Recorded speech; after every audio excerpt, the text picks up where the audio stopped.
আমি ঘুরিয়া ঘুরিয়া। কিছু মানুষ বেঁচে থাকেন তাদের কর্মের মাধ্যমে, তাদের কখনো মৃত্যু হয় না। এমন একজন বিপ্লবী গায়ক সঞ্জীব চৌধুরী।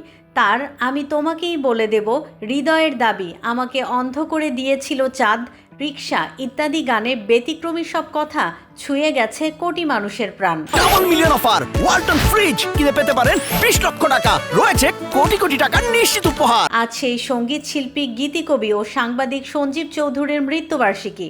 2007 সালের 19 নভেম্বর তিনি চলে যান না ফেরার দেশে। ব্যান্ড দল দলছুটের প্রতিষ্ঠাতা ও অন্যতম প্রধান সদস্য ছিলেন তিনি।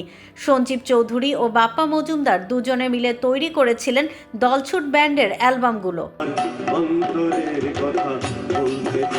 সঞ্জীব চৌধুরী 1964 সালের 25 ডিসেম্বর হবিগঞ্জ জেলার বানিয়াচং উপজেলার মাকালকান্দি গ্রামে জন্মগ্রহণ করেন। তার বাবা গোপাল চৌধুরী ও মা প্রভাসিনী চৌধুরীর 9 সন্তানের মধ্যে সঞ্জীব ছিলেন সপ্তম। ঢাকা বিশ্ববিদ্যালয় থেকে গণযোগাযোগ ও সাংবাদিকতা বিষয়ে মাস্টার্স করে 80-র দশকে সাংবাদিকতা শুরু করেন সঞ্জীব চৌধুরী।